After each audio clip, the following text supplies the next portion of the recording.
We can try to move to live cases. First, we try to get connection to our lab in IKEM. I don't know which lab is more ready for us, in which lab we will start. Can you ask them, please? I will ask, I will contact the theater. I see Petr Peichl. Are you ready to start, or what will be the first case? I'm just, yeah, we would like to start. Maybe I can start with the introduction of the patient. Petr was in different room because for the discussion he will join me in a moment. So I may start with the introduction of the patient and said what was done so far. Okay. So hello everybody. I am very happy to not see you in person, but at least have you online. And we are here with our team for bipolar ablation of LV semi-ectopy. And I'm here with nurses, Jitka and Vera, and we have some other people behind the EP system. And Petr will join me. He's coming right now. So he's with me already. So let me start with introduction of the patient. We switch to the presentation. It's a 67-year-old male with diabetes, obesity, of body mass index of 40, and he had an atrial flutter ablation some time ago. No recurrences of atrial flutter, but since then there's evidence of frequent ventricular ectopy, which was about 15%, sometimes 20%, and on echo he has moderate LV dysfunction of 40%. In which the ectopy might contribute, and he had coronary angiography with no significant proximal stenosis. If we switch to the next slide, this is the ECG during taken yesterday, I believe. So you see there's a bigeminy, sometimes there's a lot of those ectopies, and the morphology is very positive from V1 to V6, so it's not, maybe summit was more lateral, CS I would say, negative in lead 1, positive to 3 AVF, so one would expect more like a CS origin of those. It's not a typical summit, septal summit, which we hope, but it's a COVID times and it's not so easy to get patients. So this is what we have, and this is what we have to do. It's a live case of real experience. If we move next, the patient had a previous ablation. That's why we chose the bipolar to try. This ablation was done some time ago, about 8 months ago, and mapping of aorta, LV, CS was done, also RV, OT, and the best prematurity was found in the CS. The problem there with the ablation was that there was only very high impedance, which limited the power delivery. So that time was delivered with about 15 watts, which had some temporary effect, but actually the ectopy recurred. And that was the, you can see the map of different, and this is activation map. So red actually shows the earliest activation, which is in the coronary sinus, and there are a few applications there, and you see corresponding fluoroscopic image. So this is the setup for today, and what we did so far, we started with the procedure some time ago. We actually replicated what was done previously, so we did a map of the aorta, CS, and LV and RVOT. And I would start with reviewing the signals which we had. This is the signal in the CS, which is sharp and it's proceeding quite nicely. This is measurement of 26 milliseconds, so quite good. The problem again was very high impedance there, and that's going above 30, 300, 350, nearly 400.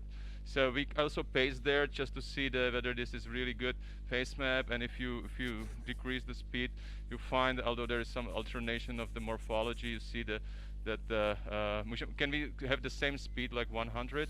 So if you watch on the right hand, you have the template, and this is the ectopy, and you can see it's pretty good. So we are on good side, and the question is now how to deliver, and we decided to try for bipolar ablation, just we can try to do. So then we also mapped the LV just underneath the site, and if we go for the earliest activity there, So now the ablation above, the signals there, this is endocardially, something the west side, endocardially just below the earliest CS activation site, and on the reference catheter is now in the coronary sinus. So you see the coronary sinus, maybe the proximal is even earlier. So there is a very good prematurity, and the origin is more in coronary sinus. Obviously, when we are in the coronary sinus, there might be an issue with the coronary arteries, and we decided, just for the sake, we generally don't do it, but here we decided to do so. We did a coronary angiography of the left main. So if you switch to the X-ray, hopefully you will find that there is this angio shows that when the CS catheter was inside at the site of the earliest activation, and was pointing a little bit like anteriorly. This is RAO, so it was not definitely not in contact with LAD, which is the upper big vessel, but was closer, but not that intimately touching the circumflex artery, or the circumflex might be in a kind of danger. But it's a big vessel, and we generally believe once the vessel is really big, it's unless you use really high power, you shouldn't do real damage. So now I give my word, because now, Piotr, it's maybe you can explain the setup for the bipolar. Yes, so we have a typical setup. Can we switch to cardiomap maybe for the audience, just to show and rotate what you have there? Maybe you can comment on the cardiomap. We have two catheters. Can we perhaps show the fluoro we have right now? Okay, so back to fluoroscopy. Okay. So we have the one catheter is in the coronary sinus. Can we go to fluoroscopy for the audience? So you see, now you see hopefully the catheters. One is in the coronary sinus. The second one is in the opposite LV endo. We have at this spot and at this configuration we have like 200 ohms of impedance, which is not that bad because we started with unipolar. We had like above 300, so we take it, and we also positioned our catheter regarding reference to make sure. Can we switch to cardio again for the big screen for the audience? Yes, so you can see on cardio that one catheter is displayed as diagnostic catheter, the one in the coronary sinus. We predefined our ablation targets using green dots, so we should keep at least the ablation catheter, which is in the LV endo, as close to these green dots as possible. The issue with the return catheter is that if we advance it more anteriorly, we will have like very high impedance, and I'm not sure if our lesions will be effective, and I'm not sure if we will be able to prolong our applications. As I mentioned during the lecture, this approach is strictly related to what we get within the coronary sinus regarding anatomy, regarding diameter of the coronary sinus.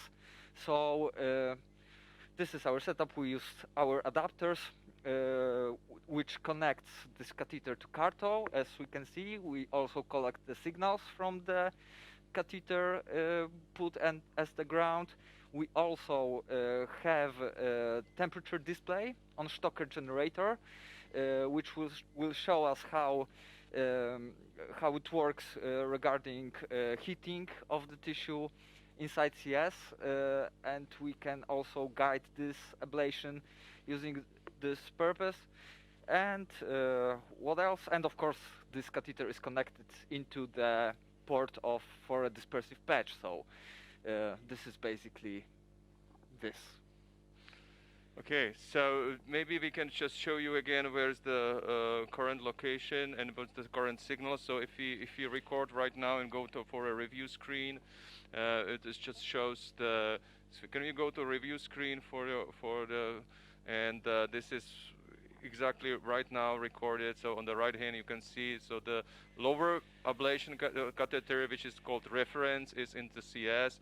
The upper one, there's some fragmented activity is subendocardially in underneath the maybe artemitral continuity, a little bit lateral, so anterior, anterolateral, anterior mitral annulus side inside the LV. We are retrograde positioned in there. So generally, maybe some words of cautious. What is the minimum distance we should have for bipolar ablation between these two catheters? This is something maybe we should, because there's a maximum distance, but I believe there's also minimum distance which should keep. Yeah, I think we should not perform when we are below 5 millimeters. Yes, this is what Professor Della Bella used in his recent study. So I'm not sure if we should go below that. So we should not be there. We measured here. It's something about 8 millimeters. We obviously will use lower powers because we will watch. So when we start the ablation, maybe we can say the audience what we will watch. We will watch for impedance and the temperature in both catheters. We see the temperature in one in a smart ablate. The other one is in the other ablator, which is the Stockert. So maybe you can comment on the temperature. Both catheters are irrigated. So. Yes, absolutely. Both catheters are irrigated, and what we can do is to just observe what happens with the temperature at lower powers, and if the temperature will increase, we can turn on the irrigation. You may say just if it's about 50 degrees of Celsius in the CS catheter, we will start cooling. Now we have a low flow of the cooling in the CS, and if it goes higher, we will increase the cooling even more, just to cool down, to keep the temperature. I don't know, below 60 or 55. I don't know how we will go. And the plan is to go a prolonged application. Yeah, our plan is definitely to prolong application, even if we target lower energies, as we mentioned before. The impedance is at the borderline. At some point we may experience some increase of the impedance, which can prevent effective ablation delivery. So you want to comment on something, or we should try? No, I think we should try. So maybe we go for a live screen, and maybe live screen for a Pruka, okay. And maybe you can watch now the temperature of the catheter in the left ventricle. The impedance is together. The other temperature we have to say, because there is no camera to really show you the temperatures in the CS. So we will start. We start with 20 watts. Yeah, we can start with 15 and then 15. So start with 15. Not now. Not yet. We will tell you. When I say start, we will go with irrigation. Okay. So I'll just check for last time the position, and let's go. Ablate. Okay, start. So we have about 50, and when we start the temperature.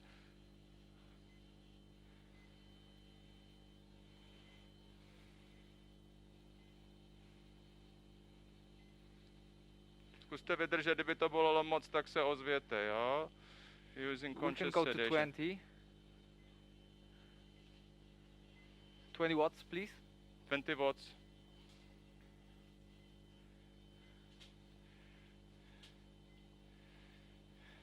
The different morphology. 25.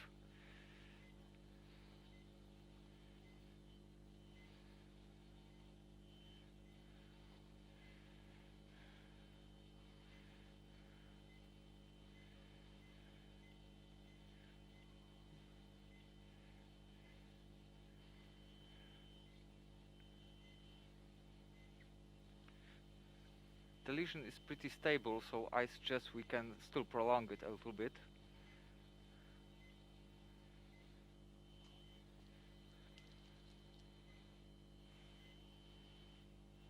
So we have some different morphology of ectopy now. The truth is there were more than one morphology, but the one was dominant. We don't see that after about 20 seconds of the ablation. We lost the most frequent ectopy. Now we have this second one, which may be different exit. Okay, let's stop. Stop. And let's watch it. Keep it slow down.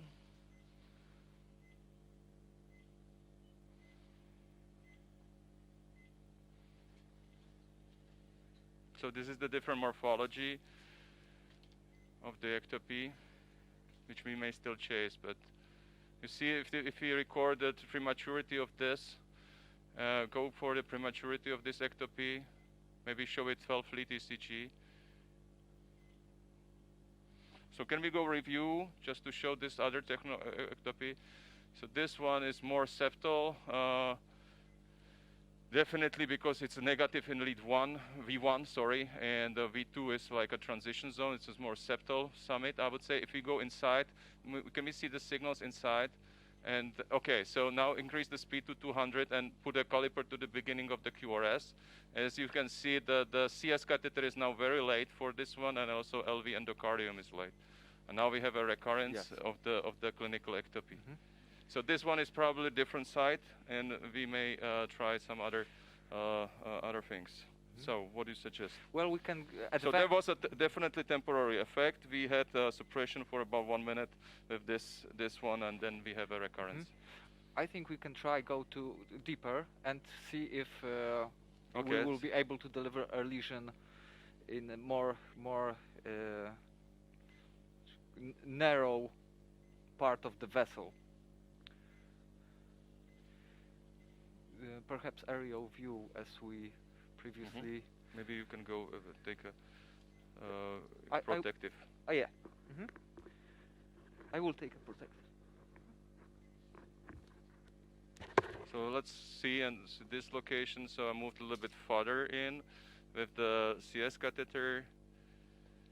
Můžeme to nahrát, jak to tam je časný.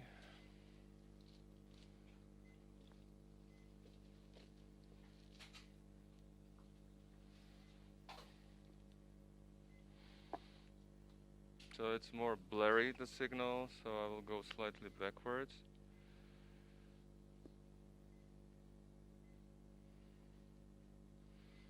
So now we're trying to get also some early activation there. This is quite good. Okay.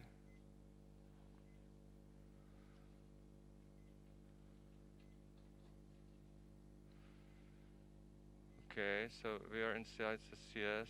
This is not that bad. That good?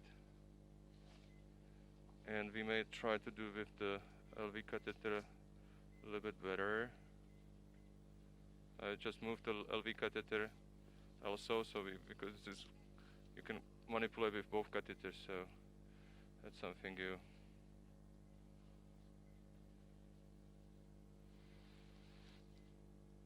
So I went a little bit deeper, and maybe we will keep this one.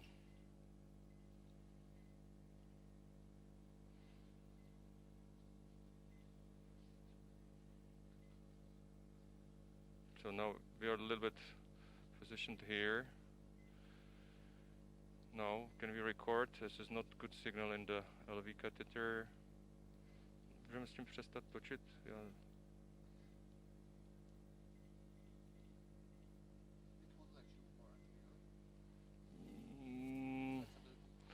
The flexibility is like this anterior. Okay. So what about this one?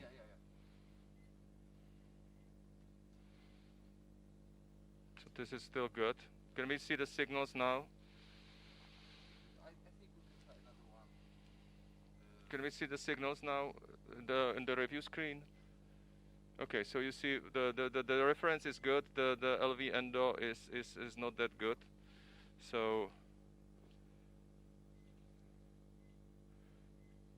I advanced, and this is the point here to get the good contact and good prematurity of both.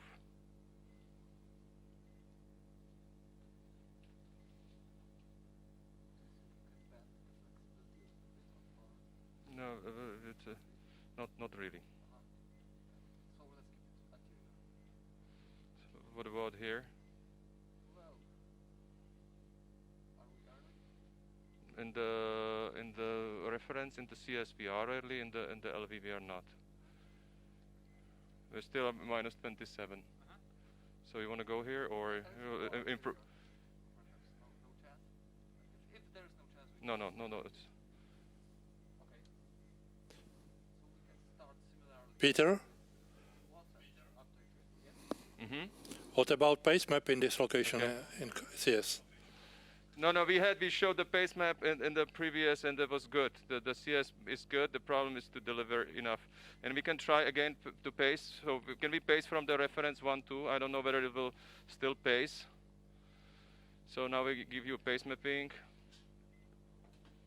Můžeme to spacovat 10-20 rovnou asi.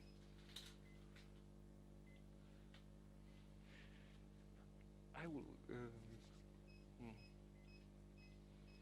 So there's no pacing, no capture. So okay, there is one captured beat, and this is the. Can you see the review screen? The pacing. So I believe you can compare to that, and it's pretty good, I would say.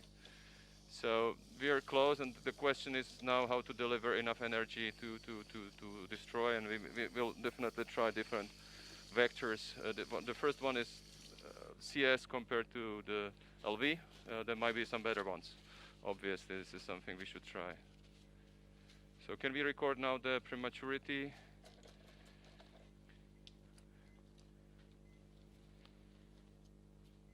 I believe I moved out. I'm much out. This would be a better one. So can we record now? This is different one.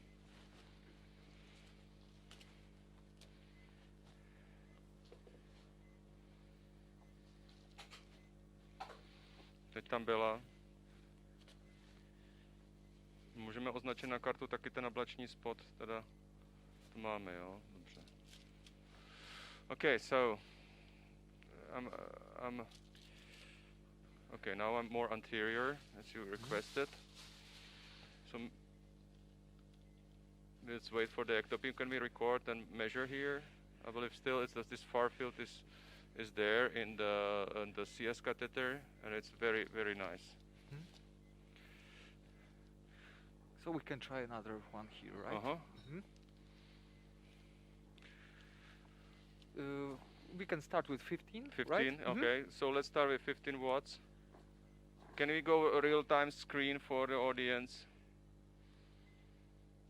OK, můžeme zpomalit. Můžete zase tlačit, jo? Ablace 15 W.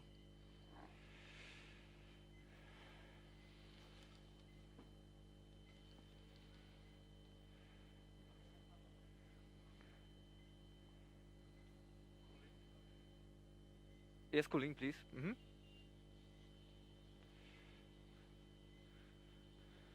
Let's go with 20.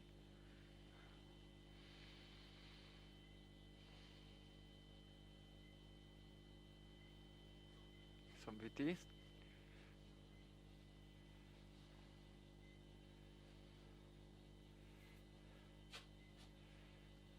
Okay. There is no suppression, so Stop. let's stop. Maybe I can manipulate with this flexibility a little bit. So here's the.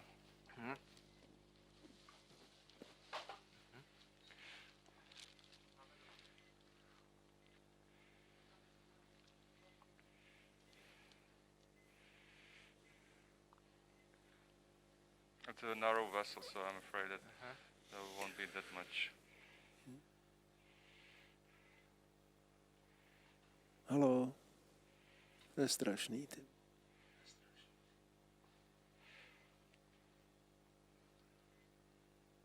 We're getting out of the CS. There is some bradycardia, right? No, that's the whole time here. So that's not.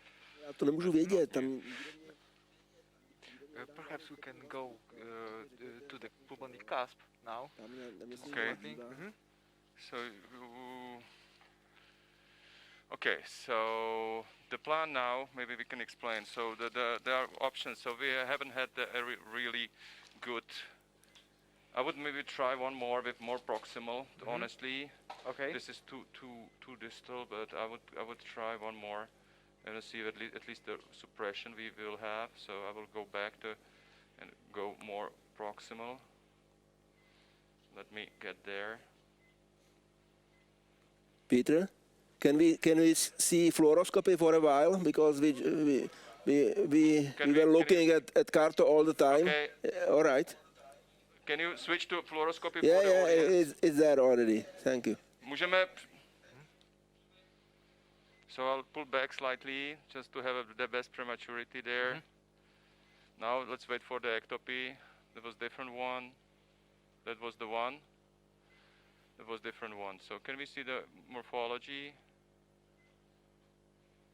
Okay, but the signal is already like blurry. The difference is that with bipolar we were able to prolong our application. Yeah, this is nice. This is, I like the signal here. So can you record and see the signal now? Once we get the ectopy, now. So I like this. Can we go back? I really like the proximal distal is good. There is a sharp component in the beginning, and it's the prematurity is good. I would start. I would still try one more here. Okay, we can start with 20 watts and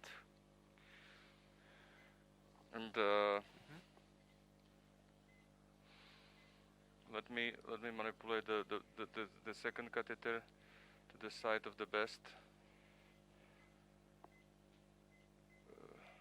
prematurity, somewhere here.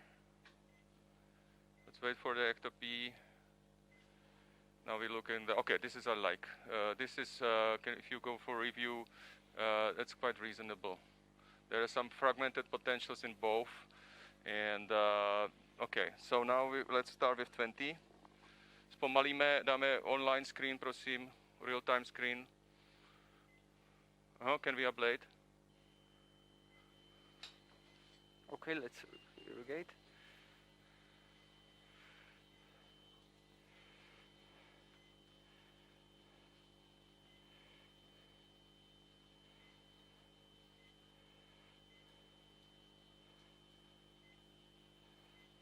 Can we go 25?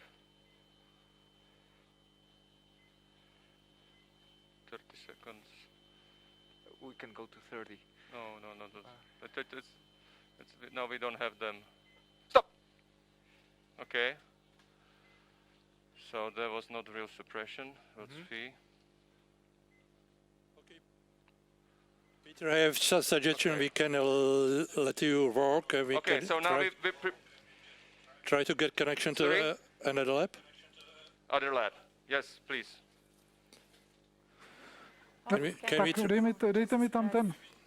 Dejte mi tam ten slide úvodní. Halo, už půjdeme dopředu. Josef, we can see you, we can hear you. Můžete mi tam dát ten představení pacienta. Josef, can you introduce the patient? Okay, can you hear me? Yes, we can hear you. Hello. Yes, we can hear you. We can see you, we can hear you. We would like to introduce the other patient who is ischemic patient who had myocardial infarction many years ago. Can we go to the next slide, please? It's a 56-year-old male, coronary artery disease, myocardial infarction anterior in 2008, PCI LAD, then implantation of ICD and PCI of right coronary artery, paroxysmal atrial fibrillation, and since March 21, recurrent VT episodes of different speed or different cycle lengths. Ejection fraction 25 to 30, and there is aneurysm anteriorly or apically and moderate mitral regurg. We use intracardiac echo obviously, and we can show you that there is aneurysm. Jana will show you aneurysm. Yeah, there is ECG showing that there is more like anterior wall infarction and going to lateral. Now you see on live eyes, if you can see live eyes, you can see that there is a thinning of the wall. Can you see it? Yes. Yes. Thinning of the wall apically, and it goes more lateral rather than septal. You see the septum is not very thin, but the lateral wall. And we also did transeptal puncture to get in through Agilis HD grid. You can see possibly now the map with HD grid. No, yeah, okay. But let's go back to eyes image. We will show you some images from mapping. This catheter is easier to handle in atrium, as Dan mentioned. In a ventricle, sometimes you have to really manipulate in different regions more than you would like to. But now you see very nicely the catheter is bended towards the mitral valve, so it really marks the mitral annulus. Then we can go to another image. Here you see it's sitting on posterolateral papillary muscle. Papillary muscles sometimes are difficult to overpass because it can go through the chordae tendineae. So sometimes you have to go into atrium again and re-enter. We can go to next slide or next loop. There is a now you see there is a nicely visible the grid in upper part of the aneurysm. Upper is the septum, and you see the thinning of the wall, and you see how nicely it copies the wall of the aneurysm. And then we can see one more probably. And here you see that sometimes you have to really manipulate to get from the septum down. But in general, you can get very nice map with, especially with inside precision. Because if you do, I know somebody tries to map with inside left ventricle just point by point, you get something like a hedgehog. You know, you have a lot of spikes because the patient is breathing. It's more dependent on breathing. The impedance mapping, so it's not very good map, but with this technology, with this catheter or with a decapolar catheter, you can create very nice anatomy. But not only anatomy, obviously we use that catheter to get a better delineation of late potentials. I have to say that we did a lot of attempts to induce tachycardia. We were not able to induce tachycardia at the beginning. Then we did this map, and we tried to induce again with a catheter on site in the area of late potentials. We succeeded 2 times, but always when we did in the area of mid-diastolic potentials entrainment from this mapping catheter, we cancelled or stopped the tachycardia. But we can show you now the map. So you see it's really apicolateral anterior wall aneurysm. Then you see now my catheter is sitting in upper part where we have the best area of late potentials. You can see maybe now the screen with live signals. You can or maybe. Okay, you see these late potentials, especially in this yellow, which is like A12, A23, and okay, maybe you can show review screen. We stopped for you this area of late potentials. You see very nice late potentials in this part. If we can go now to induction of the first tachycardia, we induce 2 morphologies of tachycardia. One is this one. You see it's not a really inferior exit, but it's close to the apical area, but it's somewhere septal, I would say, in the rather higher or in the middle of the ventricle, let's say. Okay. And we had our HD grid was approximately in this area where we had now in the upper part of the aneurysm.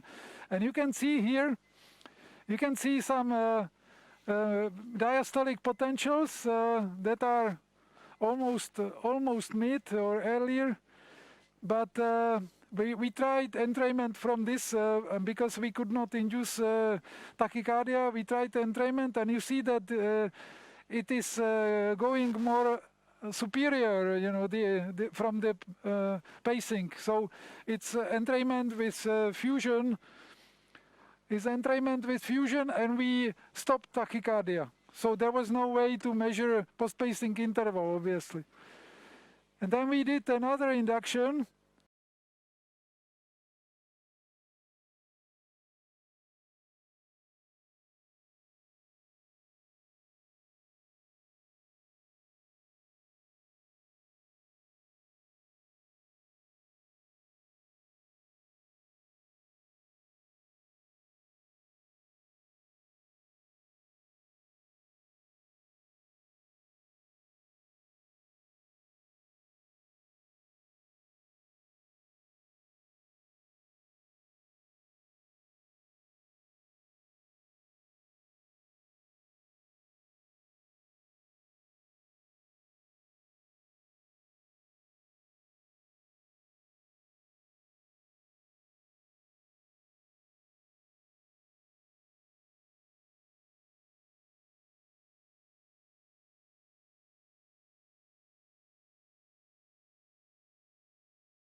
And how is the second catheter connected to the generator?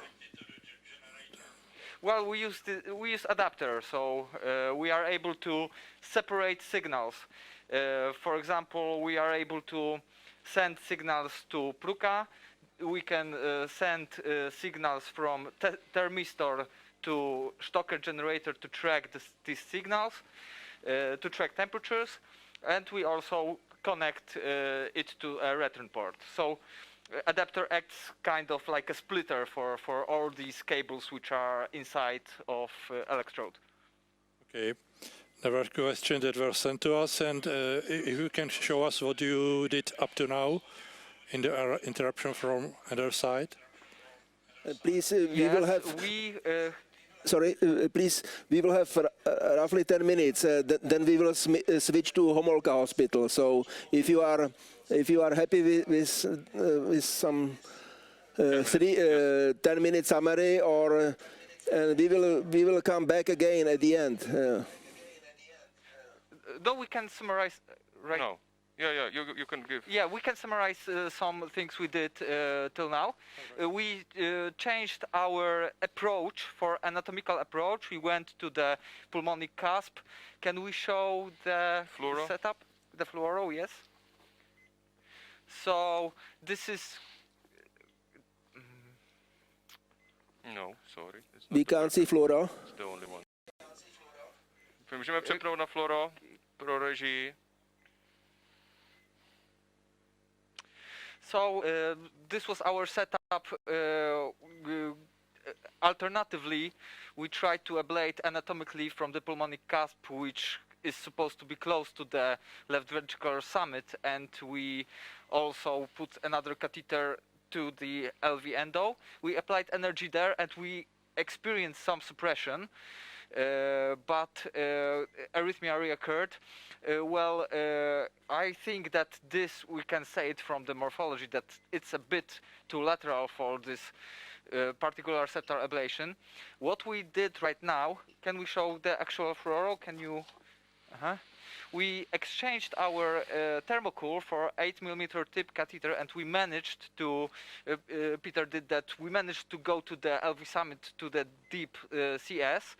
Right now, in this setting, we have lower impedance. We are oscillating around 220 ohms, and we plan to deliver energy like this. So we exchanged the cool tip from in the CS for the 8mm tip. In order to lower impedance. Okay, let's go. What will be the power setting? What will be the, maybe we can just describe the power setting, because we changed the size of one of the catheters. So what is your suggestion for power? Well, we can try to start at moderate powers and then see what happens with the temperature. Unfortunately, 8mm tip catheter does not provide any cooling, so we will rely only on the cooling which goes from the blood. I think we can change the catheter on Stocker, because it's 8mm tip catheter. It uses, I think it uses thermocouple sensor, so we need a temperature display for that approach. So we have the second generator just for reading the temperature from the other catheter. So it's a little bit complex setup and a little bit off-label use of these systems. Ještě o jedno doprava. One more? Then okay, this is one. Okay. A select start. Or the catheter select dole manual. F1, myslím, že F1, tam pod tou obrazovku, no. No, doesn't really help. Zkusme ještě jednou. I think this cable is for 4mm for thermocool, yes. And I think that 8mm tip requires cable for 8mm tip catheter, right? Okay. No, yeah. Maybe Peter, we can let you working, and we can try to get connection with the Homolce. Okay. Peter? Okay. Yes. Can we get connection to another hospital, to Homolce hospital? Go ahead, Peter. Okay. Guys, Yes. can you hear me? Yes, Peter. Is visible? We can hear you. Oh, welcome, Robert. Fantastico for first time virtual ablation workshop, okay? So, actually, we will show you today 2 cases. First of all, we were scheduled to show you the VT case which is running, so we will switch then, but we need to have just like 10 minutes, maybe more, to show you some very nice procedure which is indicated for thromboembolism. This is an implantation of the carotid filter to protect ischemic strokes, and we have a lady, she is 72 years old. After ischemic stroke, despite she was on warfarin and then Pradaxa. So actually, she was indicated for something more strong. Actually, we were thinking about appendage closure, but actually the anatomy was not so optimal. So we decided to include her for the study named Capture 2, which will be showing you the presentation. And Vivek probably will show you the first presentation, or do you want to show? I'll show a few slides. A few slides, okay? So, this is the study named Capture 2, which we are running around like 2 years now. And after the first feasibility trial named Capture, when we were able to show the feasibility trial, the safetiness of direct carotid implanting filters. The filters are, maybe Vivek will explain you better. Yeah, but we did the first procedure 2018 as a first-in-man study here in Homolce. So Vivek, you can continue, or you want to continue? Yeah, sure, Peter. Okay. Thank you. So, can you guys hear me, Peter? Yes. Oh, Robert is there. Yes, we can hear you. Robert Shihak? Yes. Okay, fantastic. So hopefully, Robert, hopefully you guys can see the slides. I just want to show a couple of slides because this is such a novel technology that I think it's worthwhile. Do you see the slides, by the way? Yes, we can see it. Robert? Yes, Okay. we can see it. Nice, perfect. Great. So, okay, so the technology, as you see there, are carotid coil filters, and the goal is to place them bilaterally with direct puncture into the carotid arteries bilaterally. So it's called the Vine filters, developed by a company called Javelin Medical in Israel, and the idea is to place it bilaterally. Now, what do we need to be? Next.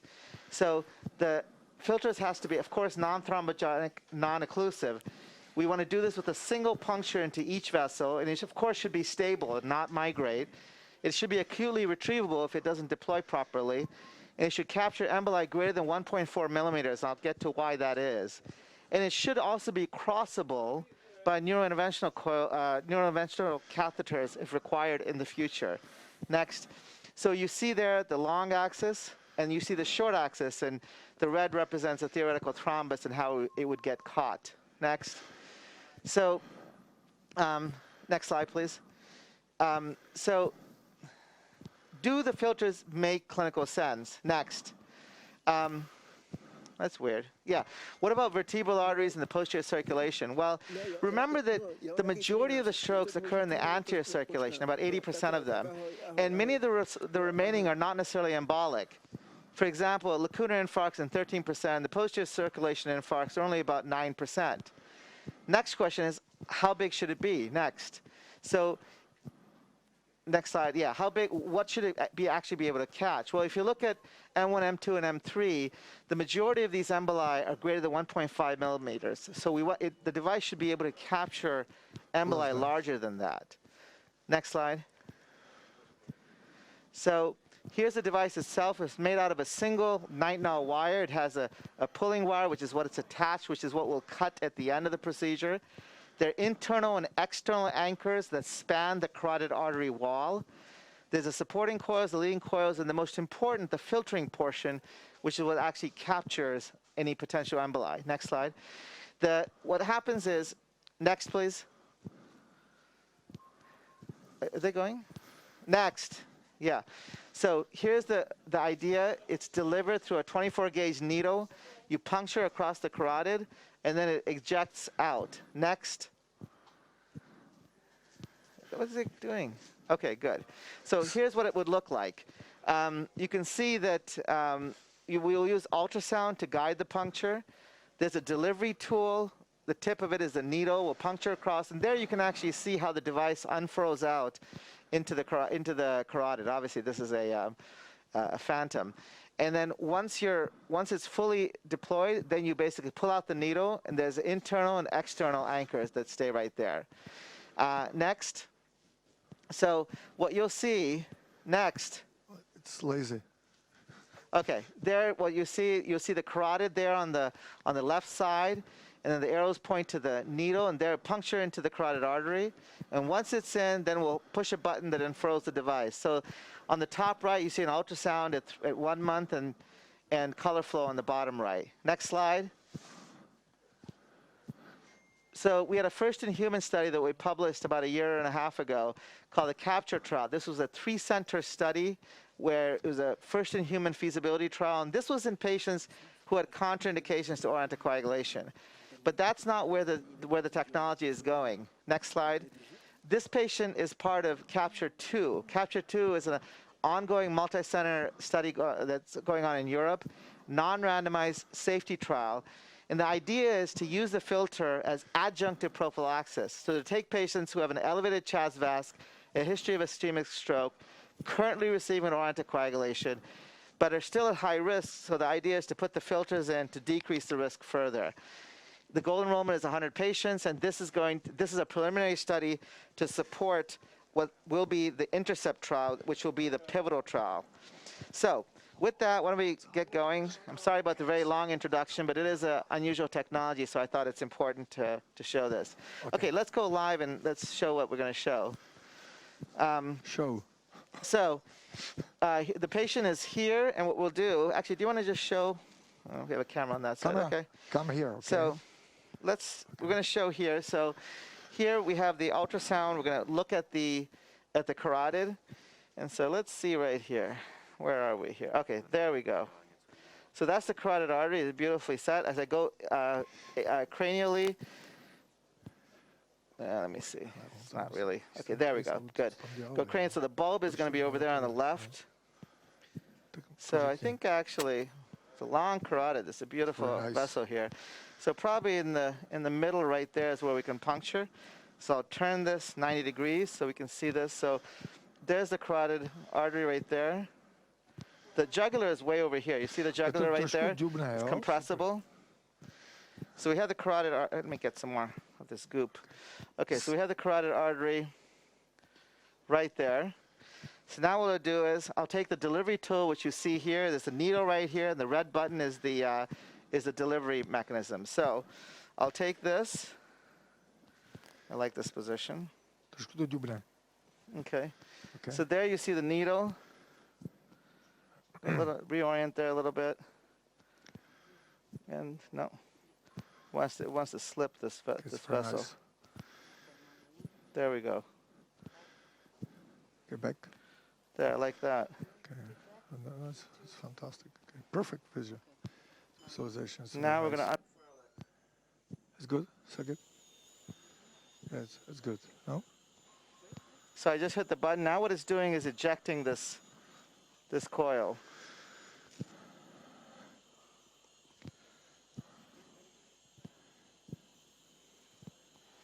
So it takes about 20 seconds to 30 seconds, depending on the size of the vessel.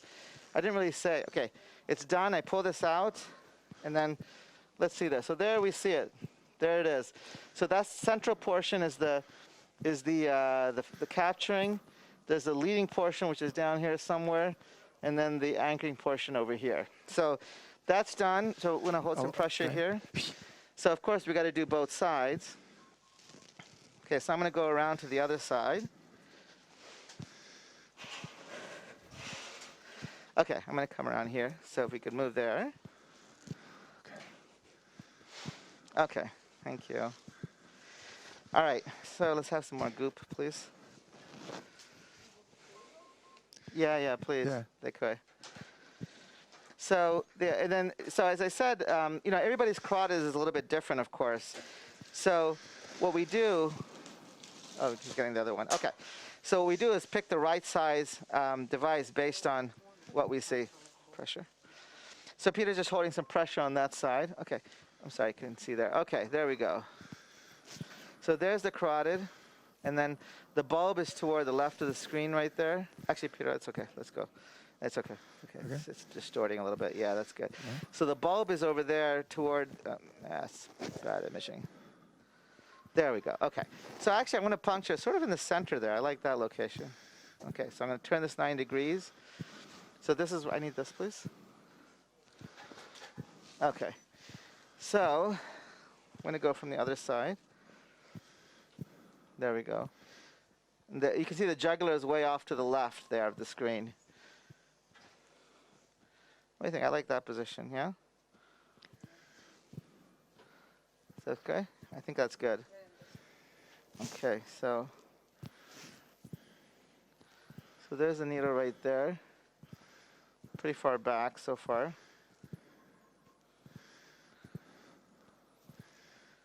There it is, and advance a little bit.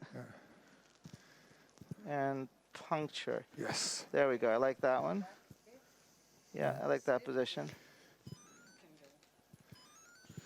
So I just push the button again, so now it's going to eject it.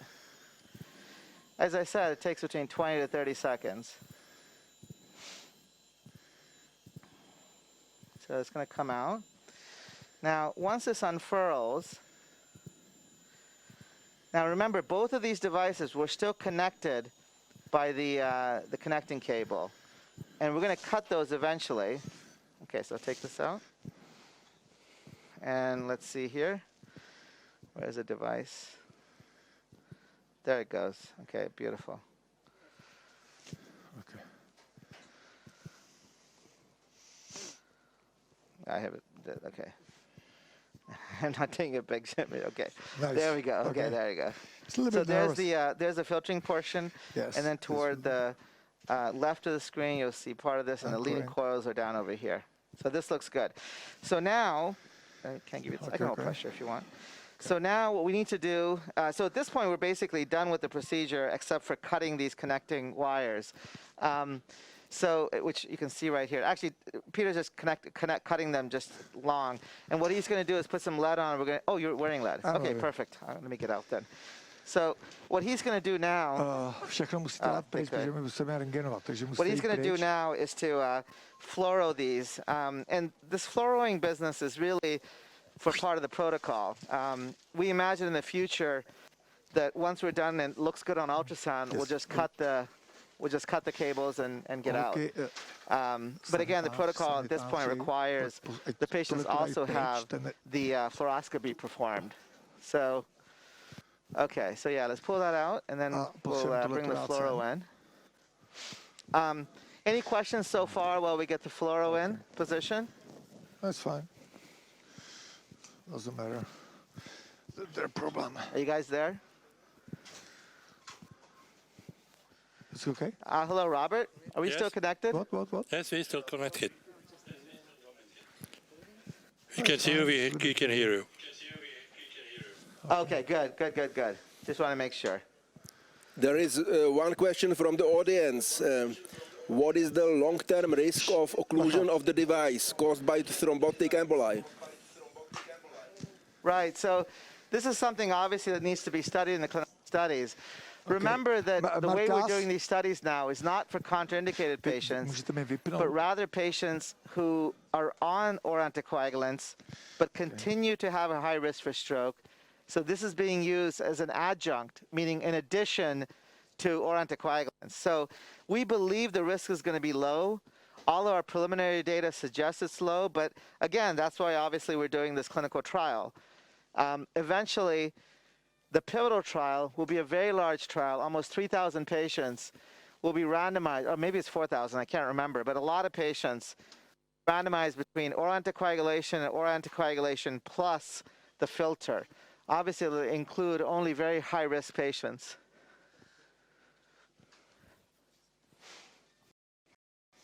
Okay, no other questions? So we're going to do are we doing fluoro right now? Okay, I guess we got a lot of stuff in the way here. Okay. Oh boy. So again, as I said, right now we have to do this, but I anticipate in the future that we will not do the fluoro. This part will be we'll skip.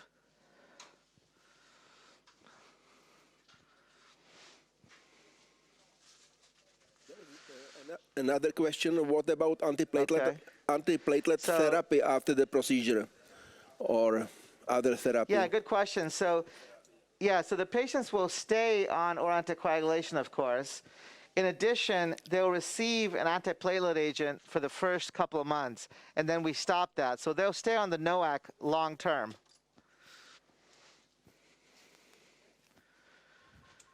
Peter, ready to fluoro?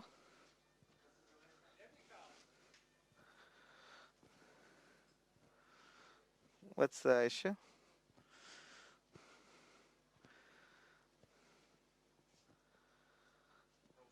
Oh, fluoro's dead? Oh, well, that's unfortunate. Well, we may not be doing fluoro after all. Sometimes that happens. Okay. You know, Peter, instead of wasting time, maybe what we'll do, you think you're okay?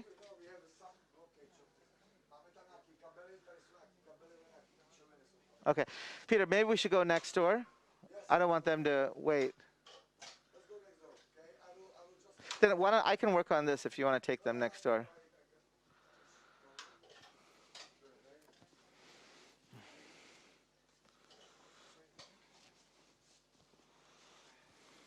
Vivek, is there anything to show regarding the javelin, or should we switch for a while to IKEM, back to IKEM? Yeah, we definitely should switch. Sorry, 1 second. 1 second, Peter.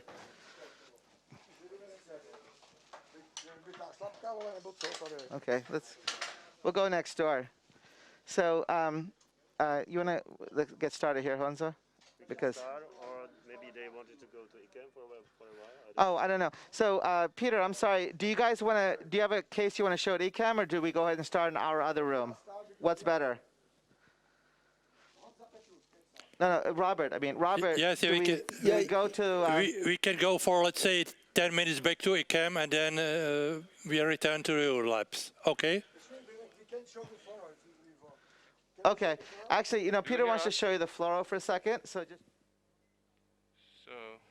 We have now a picture back from IKEM. They are still trying to show something from Homolce. Okay. We can. Yeah, we have a fluoro image of javelin inside.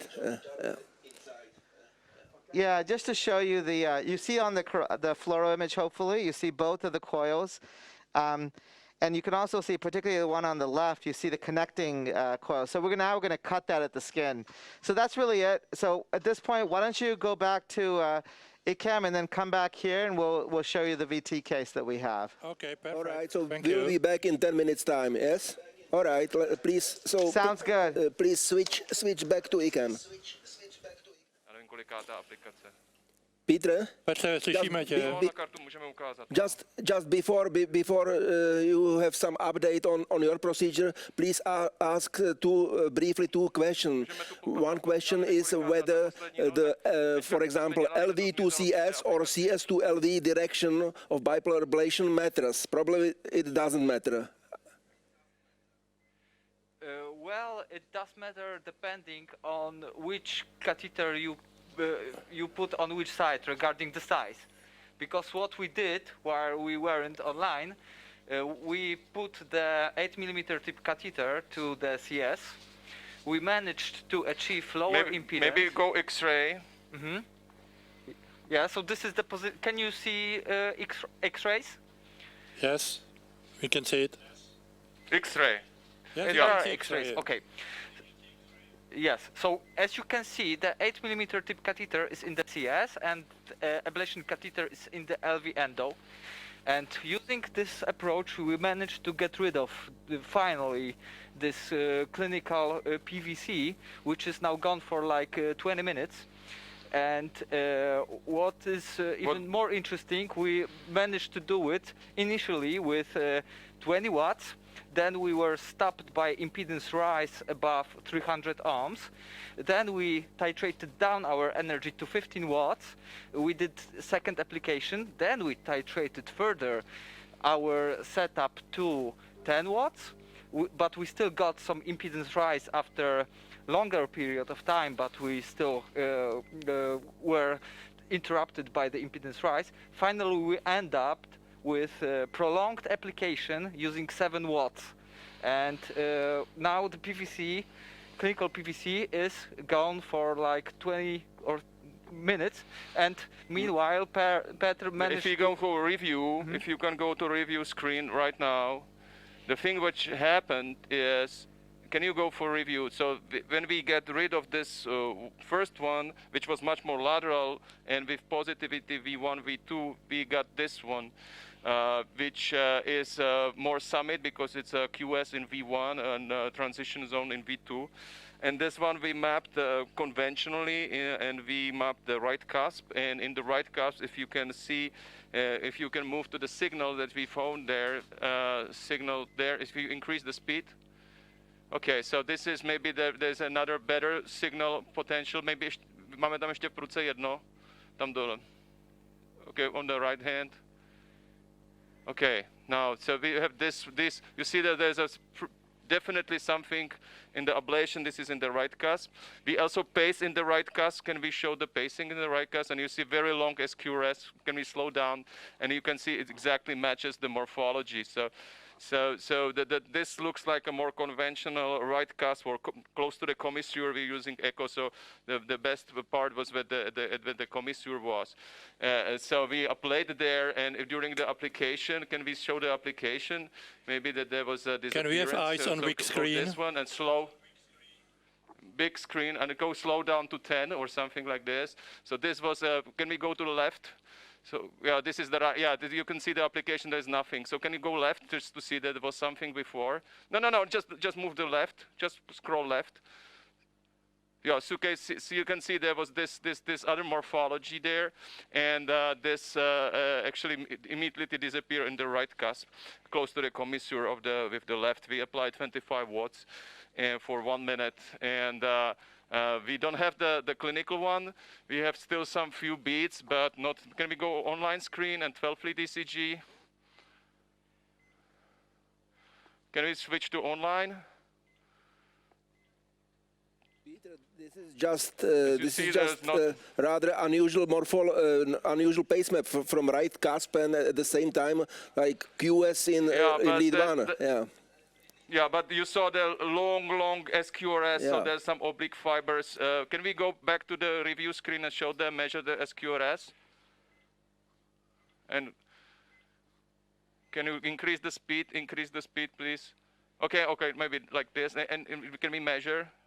So the morphology is not typical for right cusp. You would expect that there will be more positive in lead 1, and the transition will be different, but this is what we have. So this is more conventional, but I mean that was obviously a good choice to go with 8mm tip. There's still a lot of unknowns there, I would say, so it's a little bit we learning by each case of this, but definitely the clinical extrasystole is gone, and now we chase a little bit different. Whether we just change the exit side to this from the CS to the right cusp, I don't know really, but the important thing is that it's gone. And at the beginning we had bigeminy, and now what you can see is really just a residual bits of different morphology, suggesting more. So this is again this from the commissure, so we will still consider. So this is different. As you see, this is the V1, V2, and we go for this commissure and intercommissure, and from the left cusp on the echo. And if we fail, we can try the bipolar there, obviously. But this is different morphology. This is how the things go sometimes. But it's not that frequent. That was the initial one. And there is one more, probably the last question. What about coronaries? Have you done coronary angio or not? We done in the beginning, we just shoot the left, and there was a big vessels which doesn't seem to be really related to the coronary sinus. I can show you the angio one more time for those that were not there. So this is hopefully you see, this is an array of the CS, and it's not really touching, even not the LAD, not the circumflex, and so obviously patient has no problem, so we may check it, but I believe it's no real use to do it. Okay, thank you. And maybe we can try to get connection to another lab in IKEM for shortly. Do you agree? Okay. So. Absolutely. Jo, tam dál, neboj se. My se nebojíme, ale slyšíme. Prosím pěkně k nám do druhého sálu, ne na Homolku. Tak, už tam jsme. Tak už budeme mít. Okay.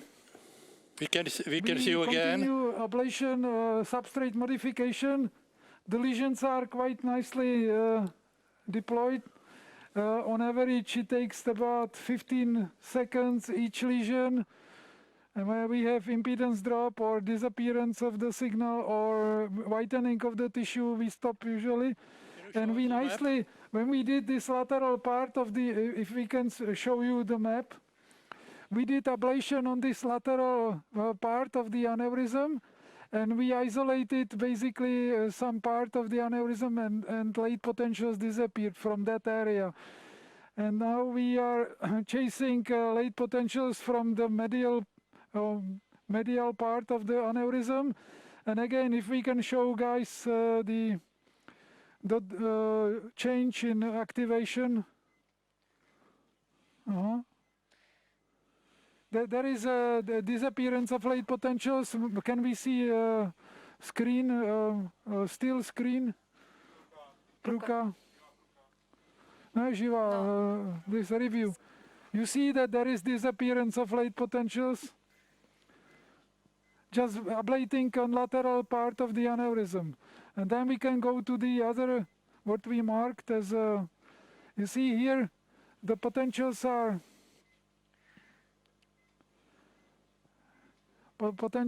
here. If we go to the right, yeah, you see that the significant change in activation time of this second component, and then we ablated, and it disappeared completely.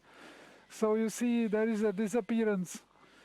So basically the upper part of the aneurysm is done, is isolated.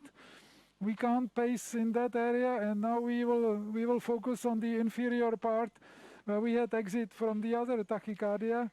And we have to do this septal part, and the lesions are really nicely deployed. I feel very comfortable. We apply mostly 50 watts, but with the temperature monitoring, if there is a big impedance drop or if there is whitening, we usually stop even before 20-second application. So sometimes it's just 10-15 seconds.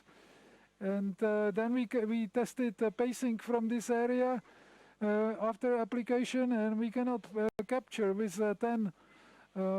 So this seems to be quite rewarding.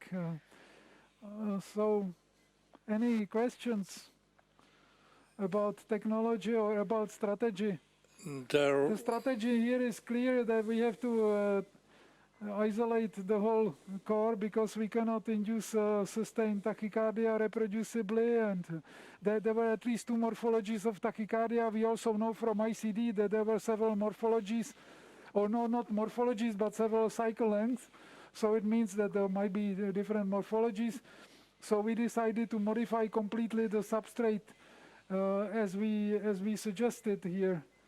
And we just need to go to this inferior septal part. I cannot hear any feedback, so I don't know. There are no. Can you hear me? Dan is speaking. Can you hear me? Can you hear me, please? Yes, now I can. Yeah, because we are all the time switch off. There are no questions from the audience, so probably the case was straightforward and completely clear. So maybe we can go back to Homolce Hospital. You can work on other parts of the scar. Yeah. No problem. Yeah, we will finish. Then I'll show you. Takže přepněte prosím na Homolku. Guys hear us? Can you turn my video on, please? My audio. Okay. Robert, can you hear us? We can hear you. We can see the picture from EKG. Okay, great. What are they saying? Okay, you see this. Okay, all right. Let's bring up. What are you doing? I don't know what. Sorry, I'm just gonna bring up something here. Vivek. So let's bring up the. Can you hear me? You don't want to see that. Vivek? Yeah, please. There are 3 questions to Javelin. Before you start this case, can you answer this? Sure. Yeah. So first, Sure, absolutely. From the audience, first question is: was the procedure done on full dose anticoagulation or not? Yes, it was. Yeah. All right. The second question is: do you need to screen for carotid plaques before inserting the filter? Absolutely. It's a very good question. So when the patients are identified and once they consent, they get a screening ultrasound. That's a critical part of the process because we're looking for carotid plaques, obviously. So atherosclerotic plaques in the region of interest. So what that means is, let's say, for example, they have plaques outside the region of interest. Because as you know, usually when there's atherosclerotic disease, it tends to be concentrated on the bulb, where at the bifurcation of the carotids. Of course, it can happen below, and if it does, and it's in the area that we need to puncture and deploy the coils, then the patients would screen out. In the first capture trial, about 20% of the patients screened out, so 80% of the patients qualified. So in this capture 2 trial, I don't actually know what the numbers are. It's obviously an ongoing study, so we'll have to see what that shows. But yes, absolutely, good question. Thank you. And the last question from the audience: what about Javelin implantation for patients with contraindications for oral anticoagulants? Yeah. So in fact, the Capture 1 trial, which is what we had published and I briefly talked about, that was indeed in contraindicated patients, the first trial. And it worked. And, the patients seemed to do well. But there's some downsides because in those patients, we do screening ultrasounds periodically because if you capture a thrombus, then the problem is that, you have to identify it so you can give the patient some sub-Q heparin or something to dissolve the thrombus. So you end up having to do basically screening ultrasounds probably forever. And so we've sort of taken a different approach in Capture 2 and in the pivotal trial, which is not contraindicated patients, but rather patients who are receiving anticoagulation but are at very high risk. So to use the filters, again, as additive therapy. Thank you. That's all. Okay, thank you. And you can introduce patient. Great. So I think Marek, or who's going to? Honza is going to introduce. Sorry. So. Hello. Do you guys hear Robert? I mean, not Robert. Honza. Honza. Do you hear me? Hello. No response. Sorry. Wait, is this you have him? Yes. On? Yeah. You can start. Okay. Yes, on the. So welcome in the second. Okay, super. Thanks. So welcome here again in the second lab. So I think that we have really interesting case on the table. So this is the patient with ischemic heart disease with ventricular tachycardias because of the scar the patient is after myocardial infarction several years ago. And the plan is to do ventricular tachycardia or mapping of left ventricle, mapping and of course ablation. And maybe I would like to ask now Marek just to present the case and the patient's history briefly. Okay. So it's a 57-year-old patient. He suffered from a huge myocardial infarction of anterior wall in 2001. After that, he had his left ventricle remodeled by the system by Ventrix, as we are going to show after that. In 2017, he was implanted by subcutaneous ICD, and in 2019, he was admitted for arrhythmogenic storm. He was put on amiodarone, and we did RF ablation. The substrate was inferoapically at the site of Bioventrix anchors. Up to now, he was okay, but since February of this year, he suffered from several recurrent VT episodes with the shock therapies. He's got a high painest score, he's got a 20. If the patient is above 15, he should be scheduled for ablation with left ventricle assist device because he's too risky as far as acute heart failure is concerned during the procedure. So there you can see a CAT scan where you can see the anchors at the apex and the folder of the tissue, the previous the scar that was excluded. Oh, okay, so another one. And there is a CAT scan, 3D model, 3D CAT scan that we.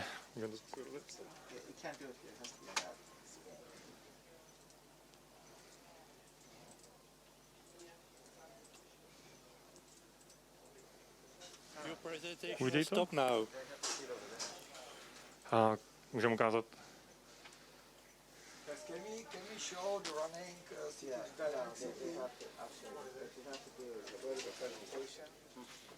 Můžu se zeptat, teď nás vypínáte ještě? Yeah, you can see a CAT scan running. It's after the remodeling procedure. You can see almost the normal shape. And the last.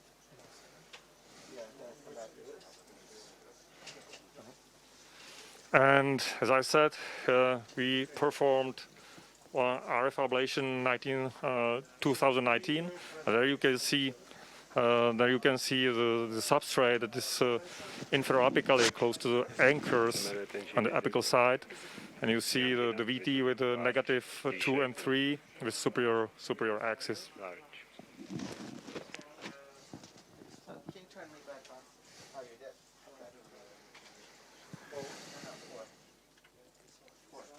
Yeah, okay.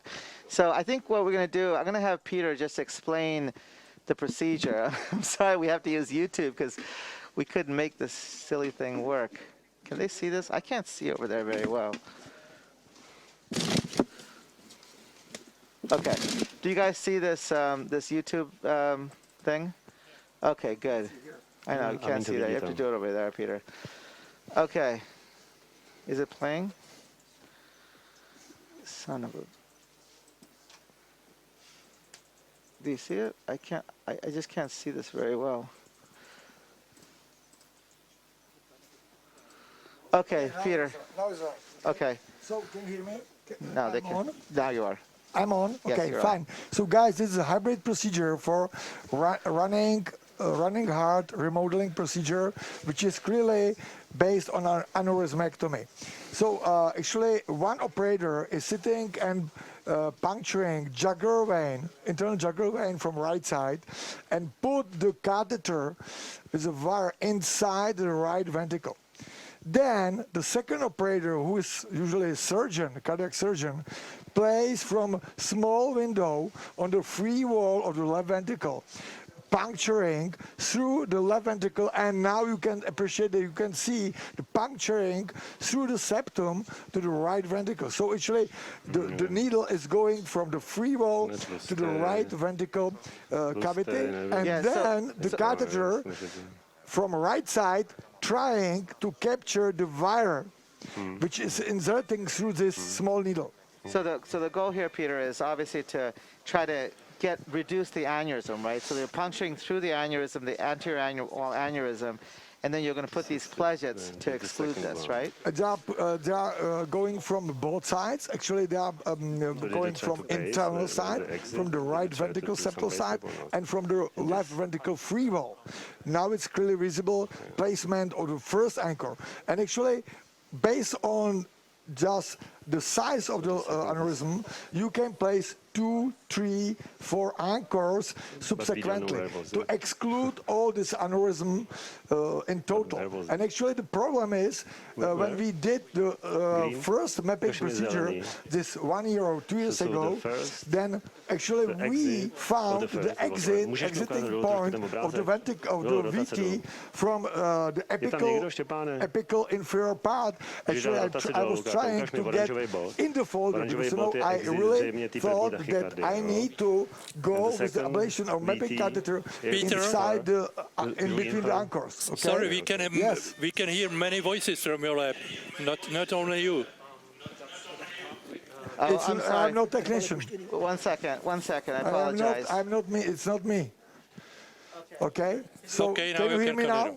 Yes, you can continue. Okay, because I'm poor boss here because everybody's talking, so our lab is very water loudy. Okay, so in terms of the procedure, just Marek explained you. So we really try to find the exit point of the tachycardia and the fractionation part of the tachycardia in between the folders, in between the anchors. And actually, I was not successful. So actually, the last procedure we really didn't finish as a complete not inducibility. So actually the VT was inducible, and actually based on that, and actually the little bit different shape of the right ventricle, we decided to put SICD on the patient, and actually we recorded spontaneous VT this February, and based on this VTs, so we decided to get today's procedure. And why we decided for what we are doing, we will show you, and Honza will show you in a minute, why we decided to get mapping plus PVAT means impella PVAT. So why we decided that? Because we recognized that ventricle, after little bit several years improving, actually the ventricle went again bigger. Okay, so that's from my side, and I think, okay, yes. So, how many pledges were in this? Actually, I hope that there are 3 pledgets, 3 anchors, and actually, I forgot to tell you that actually the last anchors, pair of anchors, were placed just by surgeon to exclude pure apical part. Okay. So maybe to get started, why don't we show the fluoro just so people can see? Okay, so actually Honza and Toshi will go through all this procedure we did right ahead, okay? Stepane, can you show that? So can I explain now what we did so far? So the patient is in general anesthesia, so we have blood pressure monitoring, we also have CVP. The patient is monitored with the cerebral oxygen saturation, also for legs and head. And in groins, we have finally 5 punctures. From right side, we have transeptal, so through the Visigo sheath to the left ventricle, then 1 quadripolar for pacing right ventricle. And from left side, there is impella through the femoral artery. And there is also ICE probe and also CS catheter to pace, because the patient has SICDs and he was really slow. So slow heart beats, so we did the pacing and mapping during the pacing CS. So maybe we can show you what is visible on X-ray. Can we see some X-ray screen? Yeah. I think they're seeing everything up there. There we go. Let's fluoro cine for them. So we can do cine. Yeah. Okay, so you can see what is inside. Yeah, so there is impella visible. This is in inlet and outflow cannula. There is also quadripolar.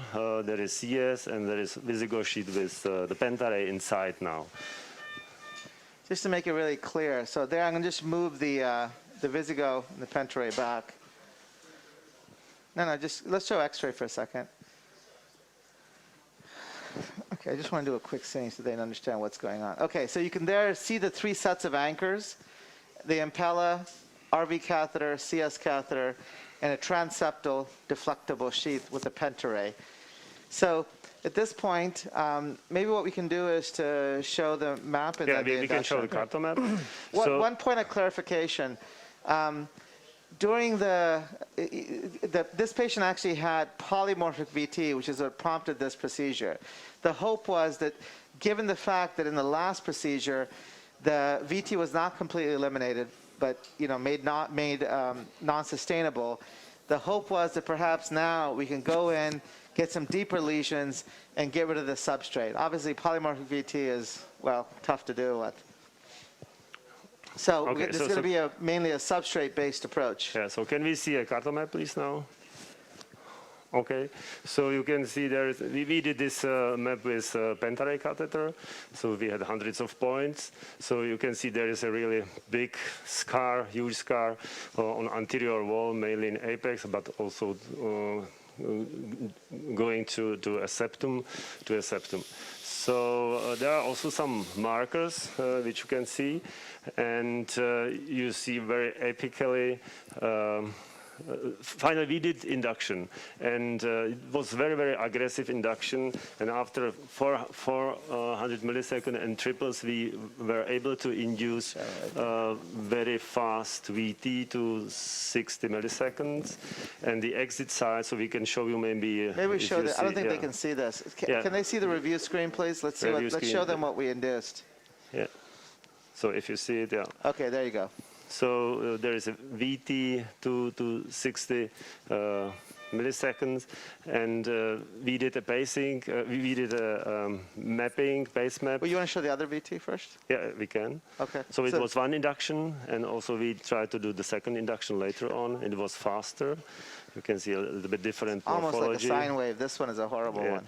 So it was 220, well, 220 milliseconds. So it was very, very like fast. And I think without impella, it wouldn't be good for these patients. So we were able a little bit to prolong this tachycardia with the impella. But let's have a look on cartomap. And there are marked 2 points. Please. 2 main points, so you can see the orange point in the apex. So there was, thanks to base map, the exit side for the first tachycardia, and a little bit more anterolateral in the apex. And there is a green point, and this is the exit point of the second VT. So now what to do? There are some possibilities how to plan the ablation of this patient. Of course, we can use just pace map, and the other possibility is maybe to induce again the tachycardia if we are lucky, and then with impella support to do like activation map with pentaray. Why don't we just show the substrate here? So let's show the live electrograms, please, so people can see what's going on here. Yeah, this is. Can they show the electrograms and the cardo? Stefan, put cardo as an inset. No, electrograms should be the main view because it's hard to see them. So put the Pruka live as the main large one, and then we'll put the cardo on the side. Okay, while they're doing that, you know, this is a tough case because we're trying to modify substrate in a complex substrate, part of which has been surgically, I guess non-surgically made redundant. So let's see here. Okay, so there we go. So let's move this so they can see the electrograms. Let's increase the gain on the electrograms. I really want to maximize the pentaray electrograms. Okay, so you can see on the cardo map, let's make that single cardo view. Well, I guess it's okay. You can see where the pentaray is. You know, there are parts where there's some potentials there, but it's fairly dense. If we did pacing here, I'm sure we'll start splitting out these areas. But I don't see anything particularly late or whatever. But we may need to do CS pacing to really separate these potentials out. Can we increase the gain, please? Again, you know, the ideal situation is we have the catheter sitting here, we induce tachycardia, and we get an understanding of the wavefront of activation. I mean, given that we have one exit that's a little low and the other exit a little bit higher, I think it's probably reasonable to surmise that there's something in between these two that's the real problem. So let's see here. I'm going a little bit more laterally. Okay, let's go to 100 sweep speed, please. It doesn't need to be that fast yet. So overall, there's not much. Where's 1, 2, please? I see, yeah. It's interesting. If you look at 1, 2 and look on the top-down view, that actually looks like the piece that's entering this little crevice, inside, right? Yeah. I think all the action is inside this. That's the problem. Yeah. You know? Let's see here. I'm looking on ice. I don't really see much there. Okay, can you show them ice also? Yeah, see, so there's 3, 4 is also 1, 2, 3, 4. Can you tag 1, 2, 3, 4? I want to just understand where that is. Let's go back to Cardo and Pruka, please. So can you tag 1, 2, 3, 4? Oh, there it is. Okay, again, you see where it is? 1, 2, 3, 4 are inside. They're inside this little crevice that's sort of, this area that was excluded is not 100% excluded because obviously I can get my catheter in there. Do some pacing from 1, 2, please. Let's just try to understand what this is. The morphology is, you know, it's okay for the VT, right? Can you show the review screen, please? So just as a pace map, it's okay. It's not an exact match by any stretch, but it's not terrible either. You know, it's interesting because they were pacing slower. Why don't we pace faster? Tachycardia cycling was 260. Let's pace to 300 and see what it looks like. Well, we're going to capture it. Let's start at 350 until we get capture and then come down to 300, please. Start at 350. There, bring it down to 300, but not for too long. Okay, stop there. That's okay. So what does that look like? I mean, yeah, I mean, and this is what happens, right? As you start going faster, it's starting to look closer to this. But again, it's certainly not identical, right? But not terrible. Almost, look at that. Yeah. It's actually pretty good.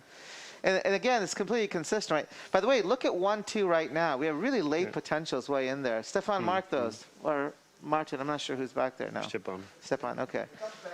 So 1, 2, and 3, 4.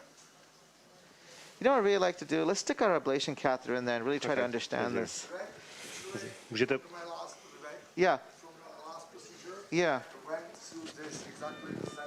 Yeah, Peter, I don't know if you guys can hear Peter, but Peter was saying that in the last procedure, this is also where they went in this region. But obviously there's still potential, so this is a tricky area to get to. It seems to us that there's the same morphology as previous ablation. Actually, it's similar. It's very similar. That's right. Yeah. And remember, Robert, at the last procedure, at the end of the procedure, that VT was still inducible. It just wasn't. We just couldn't get rid of it. It was still inducible, albeit it was non-sustained, which you and I, we all know that that's, you know, that's a suboptimal result. Okay, so I have the ablation catheter in our little deflectable sheath. Now it's interesting. I have to tell you, one of the things, I don't know if there's anybody from industry in here, but one of the things that we really need is a good ventricular mapping deflectable sheath. We don't have a good deflectable sheath for mapping the ventricle. It just doesn't exist. Yes, that's right. We feel the same. That's right. We feel the same. I think our lives would all be much better if we had it. Let's increase again on the ablation catheter. Yeah, there was visible. Yeah, you see that? What's the gain? Well, whatever it is, let's make it higher. Oh, it's already highest. Okay, let's see here. On the top-down view, I'm not quite in there yet, right? There's got to be a way to get in. Not quite there. The promised land is somewhere here. It's tricky, right? There we go. Is that it? Vivek, there are some questions from the audience. Can we ask you? Sure. All right, Dan speaking. The first question is that the similar case from Homolce Hospital was shown 3 to 4 years ago, and finally alcohol ablation was used. Would you consider alcohol use also now? We would, but you know, there it's a little bit different, right? I remember that case because that case we had some inducible VT, right? Here we have a substrate that's, yes, it's here, but I don't know exactly where it is. So, look, I think it's certainly something we could consider.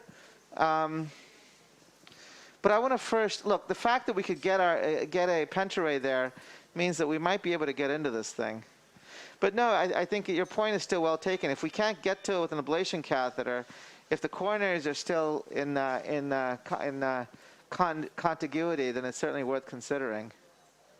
All right, I completely agree. It? There are two more. Okay. There are two more questions. Why not to go epicardial also, and why not surgery now? Well, so epicardio.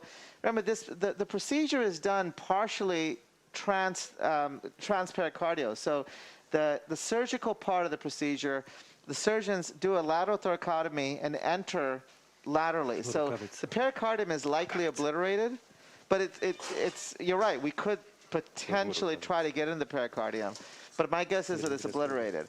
Second, with regards to surgery, surgery is always an option, but I mean, I think most people would say, let's try it with catheter first, and then go. But I mean, I think that surgery is an option. Obviously, this would not be a low-risk surgery. The patient has really significant coronary disease and, really significant LV dysfunction, obviously. And another question, if you are doing substrate mapping, is in this case impella really absolutely necessary?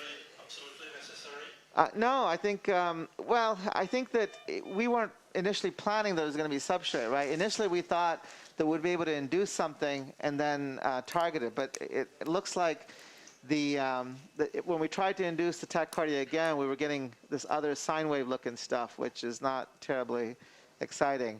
I would still like to induce the tachycardia. I mean, my catheter's in a good position. You want to try one more time? Yep. Yeah, why don't we try to induce right here? Okay. But your point is still well taken, Robert. I mean, so what's the utility of impella here? Well, the main utility is it supports everything while we're sitting here and talking to you, and the patient's under anesthesia and everything. But also there was a history of SICD shock because of polymorphic VT, and also this is the second procedure. So yeah, this is the first procedure there was no impella used or anything like that. But given that this is the second procedure, we want to give it, as much of a chance as we could. Let's go ahead and try to induce, Martin. Let's see if we can induce that tachycardia with my catheter, with our catheter sitting here. Yeah, I think he's going. So 400 and triples? Yeah, I think it was triples at 400, right? Yep. Don't go so tight first, Martin. Make it a little looser, and let's see what happens. Yeah, I'm pushing on it. There is one more question. One attendant asks whether the Uniview would help to display the 3 clips. Uniview? You mean integration with fluoro? Yeah, probably. It's a 5 cc syringe. Yeah. Well, I think. You mean you're talking about the initial bioventrix procedure? Was that the question? I don't know. There is written use of Uniview helpful to see the 3 clips. This is the only what I know. I don't know. Maybe. So this is the uglier VT, as you can see. How's the pressure doing? Okay, it's fine. The pressure is. Yeah, so the pressure is. So this is cerebral oximetry. Okay. This is out. You see that potential right there? What do you think? Impella is going. Let's see if we can entrain from here. Cycle length is what? Oh, it's really fast. 290. Let's pace it at 270 from ablation distal, please. 270. You see that potential in every one of them. We'll probably fibrillate them, but let's see. Is that 270? Okay, stop. Let's see that. Show the review screen, please. Okay. Go back. Show me that. Can you shut this up? Let's see the entrainment. Okay. What are you doing? Just. Ugh. Oh, I see. He's trying to find where it is. Okay. Increase the gain. Can you increase the gain any further? You see, no, but that's not the electrogram, right? You can see the electrogram on the other one. So that's not the one we captured. I don't know what we captured, but it ain't that one. It's interesting. Did we accelerate the tachycardia, Stepan? So the mean pressure is now going really low. Yeah, it's going. We're going to have to terminate this. Yeah. Let's just ablate once, because I can't, I don't know. Let's go on, please, ablation. Okay. And then we'll have to, ablation, please. Okay. Stepan, ablation. Oh, we have to shock. We're not ready. Let's go shock. Yeah, get him. Wait, one minute. No. We're not even at the right spot. I don't like this. I think we should shock him. You know, charge, Prasim, charge. Nabíme. Wait 1 minute. Okay, stop ablation, please. Let's put the catheter back. Go ahead and shock, please. Shock. Okay, let's get back in sinus. I think that we need to, let's go back and look at that electrogram. I mean, that electrogram was interesting, but I don't, you know, we didn't have a very, we don't know what the PPI was because because I couldn't see the electrogram. So let's take a look at that. Show me the entrainment, please. Yeah, sorry, go ahead. We have last 10 minutes, so you have 5 minutes more, and then we go for last 5 minutes to IKEM back again, okay? Got it, so 5 more minutes? Yes. I'm not sure we're going to finish the case in 5 minutes. But we'll certainly do our best. Show me the electrogram. So look, just one thing. Increase the sweep speed to 200, please. Stefan, 200. Or maybe Martin, 200 milliseconds. Okay. So you see that electrogram, the first electrogram? We did not, that's one that you can actually see before the last entrainment pacing, right? So we didn't capture that electrogram. So we clearly brought this in, but we don't know what actually we were capturing. And you can't even look at n+1. Basically, none of this you can really tell. So unfortunately, so it could be that other electrogram that's really far, but I don't think so. We actually just don't know what it is that we're capturing here. I'm not going to have much joy. Show me cardo, please.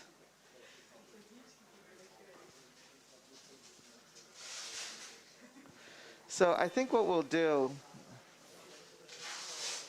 it's up higher. X-ray. Okay. We're going to have to spend some time on this one. This is a tougher case than we, I think, anticipated. We have to understand this better. We may do a ventriculogram just to understand this structure a little bit better. And then I think I want to get back in there and try to induce again and map in there if we can. Vivek? Go ahead. It will probably take some time to finish this procedure. Maybe you can summarize it tomorrow, okay?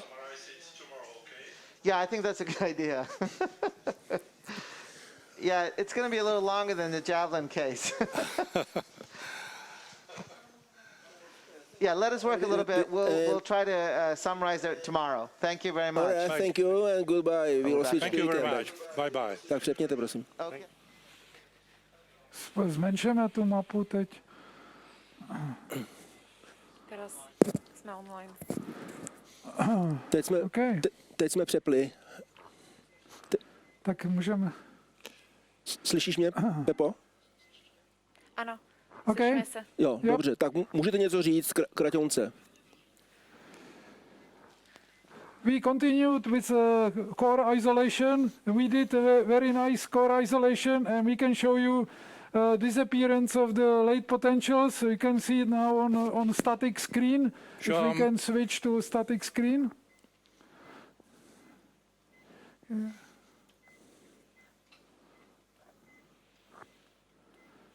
Oh, review screen, okay. So this is not review screen. You should probably learn what is a review screen. Okay. Another one. So can we see this? Okay, so now you see nicely, you can appreciate isolation. And then you can see even dissociated potential from the mapping catheter. The guys will show you dissociated. We saw it several times. You see on left side there is dissociated potential within this area of the aneurysm. And you see now I have if we can go now to or you can see the map. I have now HD grid in the middle, and there are no late potentials. If I go to upper part, there are no late potentials. Can you show? And there is dissociated potential. And they can show you also the so-called live view, which is a software which allows you to map beat by beat activation sequence on HD grid.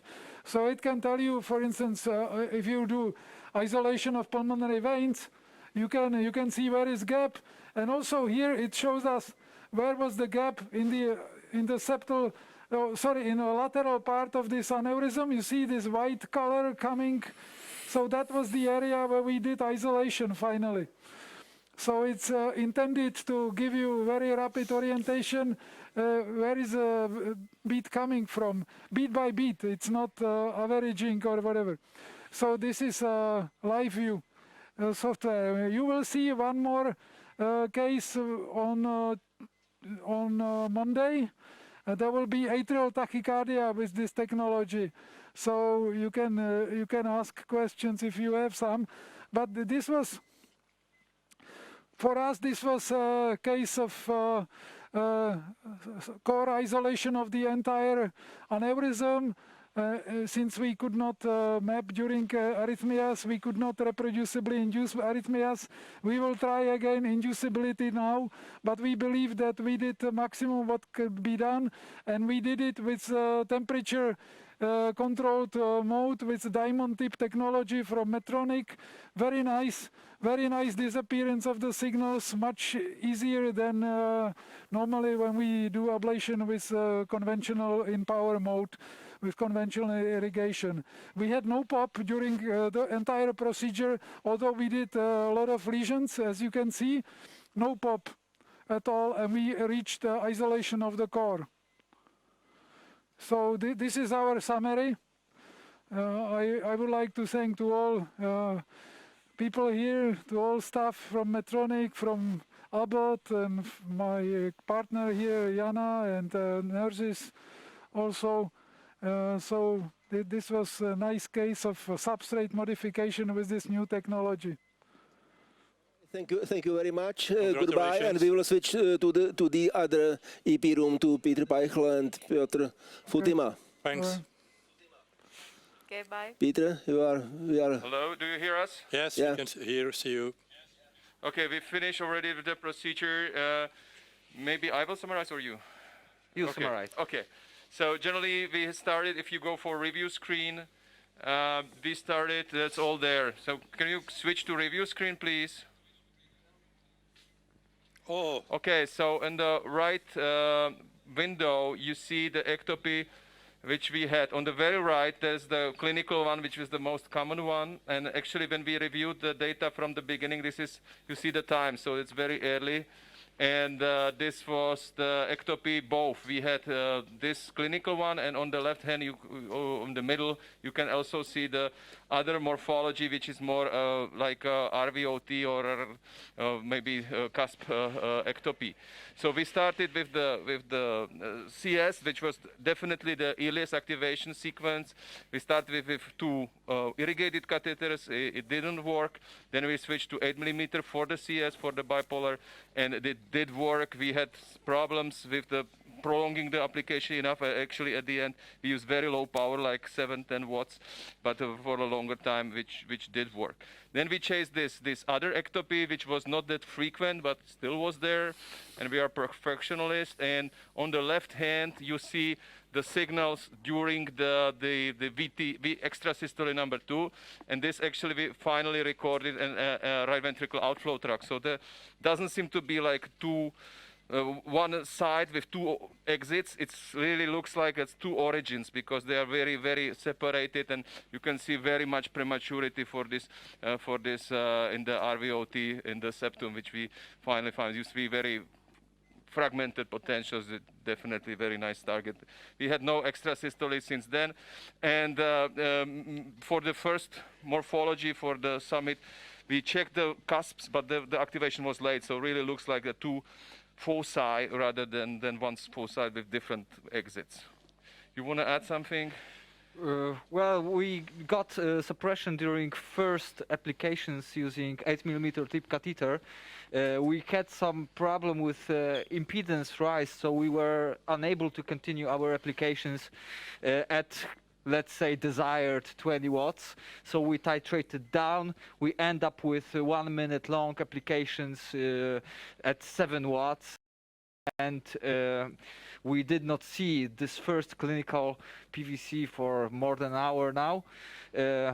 As Petr mentioned, there was some chasing of other morphologies, so right now there is nothing on the screen, so hopefully we finish the procedure. We decided to finish the procedure, and the follow-up will say, but let's say we are a bit enthusiastic about all this we done. So thank you very much. Any questions that we can? No, there are no more questions. You responded to all of them before. And so I would like to close this live session.